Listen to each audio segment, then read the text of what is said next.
ژوند او زده کړه.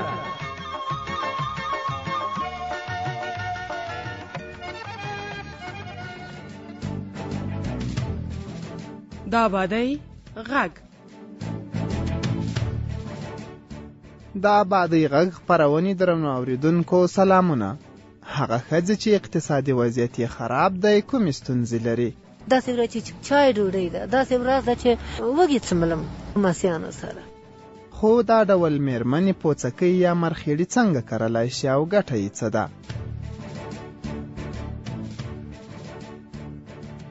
په افغانستان کې یو شمېر کسان بیکاره دي او په سخته خپل ژوند پر مخ وړي، خصوصا هغه کورنۍ چې نارینه سرپرست نه لري.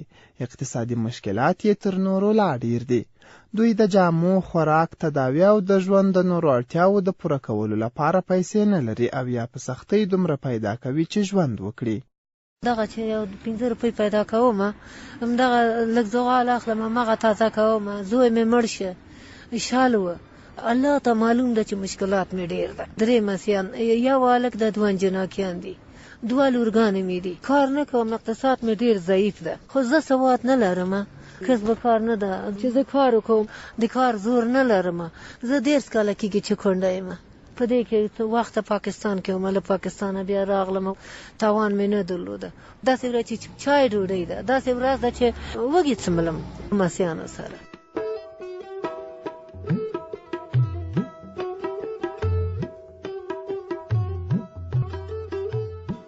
په افغانستان کې داسې ښځې ډېرې دي چې یا خو د کار زمینه ورته برابره نه ده او یا له کسبونو او مهارتونو سره سم بلدیت نه لري چې پیسې ترې ترلاسه کړي.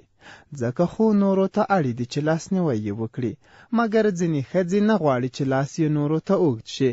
دوی د حلالې روزي د پیدا کولو لپاره مختلفو کسبونو لکه لاسي خامکو، خیاطۍ او د جاکټونو بدلو ته مخه کوي چې په دې کې ځینې ښځې د پوڅکیو یا سمارقو په کرلو بوختې دي. خو سمارق یا مرخیړي څنګه کرل کیږي؟ آیا لوی ځای غواړي؟ په دې هکله زموږ همکارې سمیرا حلیمزۍ له یوې میرمنې سره خبرې کړې دي. د ګلداري ولسوالۍ ترغلي د میرخیلي کلي ته او داسې ځای ترغلي چې دلته د خرمړوي فارم ده. ځان موږ ته دوی راوپېژني او نورې خبرې به د دوی سره وکړو. زه فاطمه یم. کېدای شي تاسو د دې اتاق په اړه باندې موږ ته معلومات راکړئ. منګه اسې لوی اتاق نه درلوده، یو کوچک اتاق و، دلته به کشت وکړو. زه چې ګورم د دې دیوال رنګ سپین ده، ولې تاسو مثلا د دې لپاره بل رنګ انتخاب نه کړ؟ بل آبي و شي چای دا رنګونه منګه انتخاب نه کړ چې سپین رنګ لږ زره ښیي چې وخت کې ماشه یا کوم حشره اتاق ته را داخل شي منګه هغه خپل په سترګو وینو.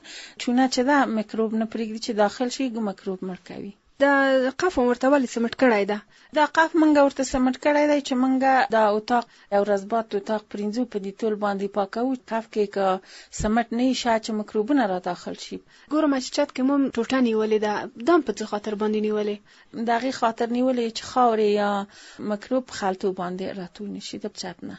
خلک داسې وایي چې کوم اتاق چې مرخړی کرل کیږي دا اتاق باید ډیر تیارې وي، خو برعکس موږ ګورو چې دا اتاق ډیر رڼا ده. مثلا دلته کړکۍ ده او د دې ځای نه خو رڼا راځي.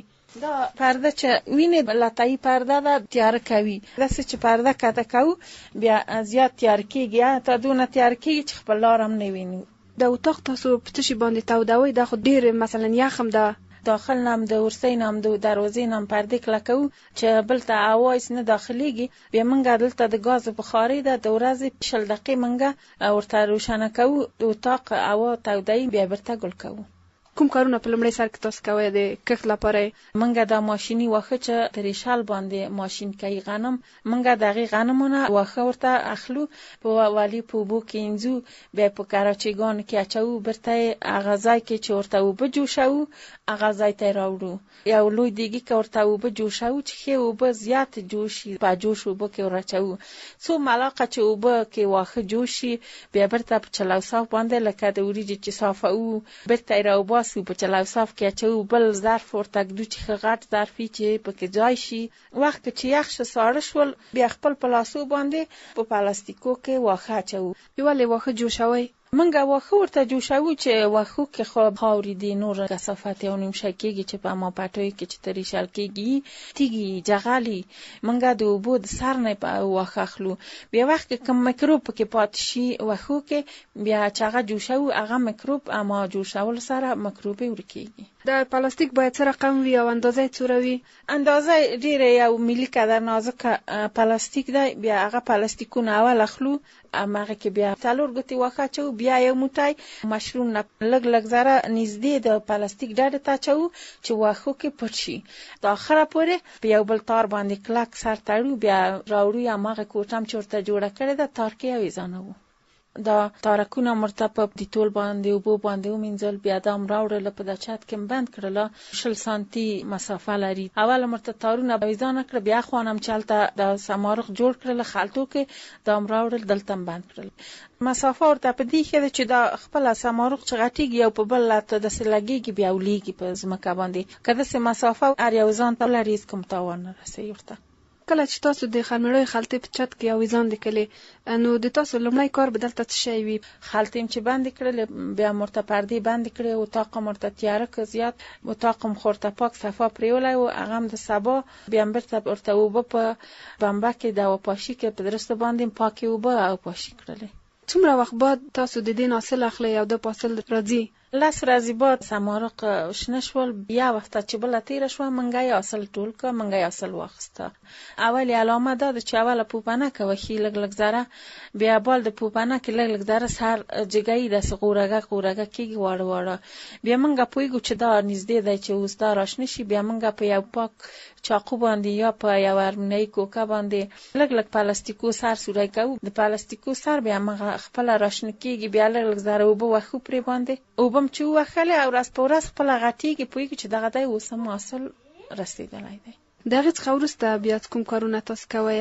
منګه صرف یو پاکي وبورته د بمبین راوړو سبا یا بیگا پویږي چې لږ زره د وبو ته ضرورت لري لږ وبورته په بمبي باندې پاشو کوم جنجال بل نه لري بلکې مصارف نه لري بيخي به مصرف او به جنجال دی کاری. د پوڅکیو یا مرخیړیو کرل ډیر ځای او ډیر امکانات نه غواړي ان په یو وړه کوټه کې هم مرخیړي کرل کېدای شي. نور معلومات به د افغانستان د کرنې او مالدارۍ وزارت د باغداري د ملي پروژې د مسؤل ښاغلي عبدالصمد کاموي په خبرو کې واورو.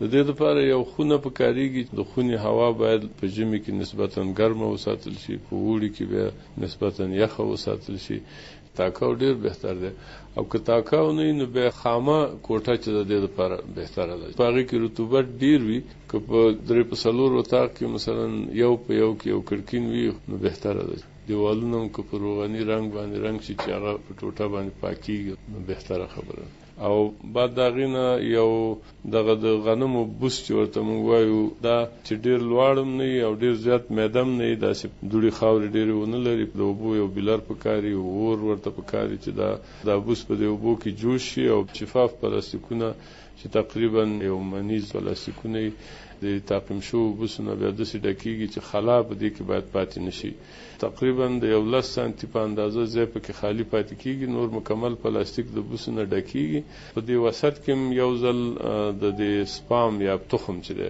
یو ځل د بوسو په دې سطح باندې تخم وشیندل شي او بیا د دې داخله د یو لاستیک په واسطه کلک تړل کیږي او د تاری یا د پلاستیکي تارونو په واسطه مقاومت ولري چې دغه خلطي وزن برداشت کړي د پاس د سقف لفقانه د زړندېږي او کوټې دروازې او کړکۍ باید بندې وساتل شي ترڅو د حرارت او رطوبت دیته په خپل حال پاتې شي.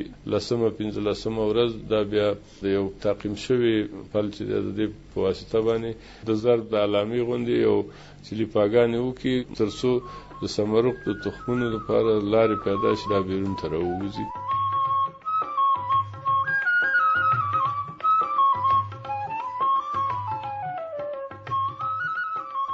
درنو اوریدونکو تاسې آبادی غږ خپرونه اورئ که زموږ د ښوونیزو خپرونو په هکله نظریه وړاندیز لرئ په 00240 150 01 شمېره زموږ له همکارانو سره خبرې وکړئ.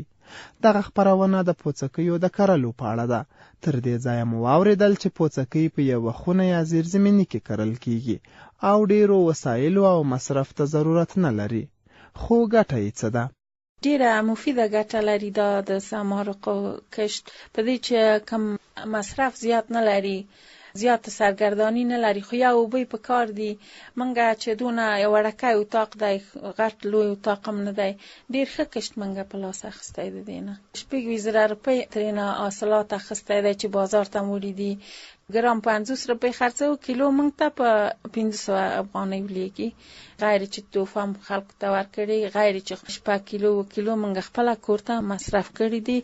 کوټې م جوړې کړې، موږ پیسې م نه وي، د سمارقو د پیسو نه موږ هم خپل کوټو ته فرچونه واخیستله، بخارۍ یا دا شیان هم بیرته خپل سمارقو کوټې ته واخیستله چې سمارقو کشت ښه شي، یخ ونه شي، کشت د بین اللار نه شي. کوم بل نفر نه لرو چې معاش ولري، اولادو د مصرف، د کور مصرف موږ د سمارقو د کشت نه جوړوو.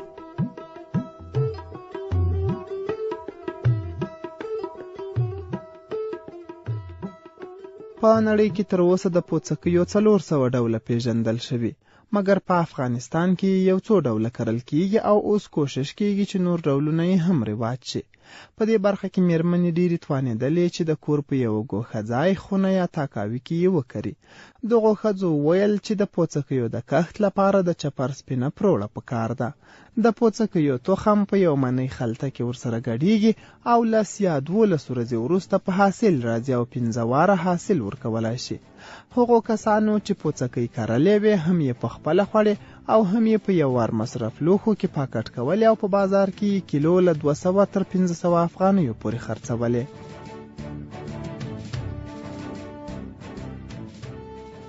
درنو اوریدونکو، تاسې آبادۍ غږ خپرونه واورېده چې د افغانستان په تعلیمي مؤسسه کې زموږ همکار میراقا اعتبار لیکلې او جوړه کړې وه او ما نقیب احمد عزیزي درته وړاندې کړه.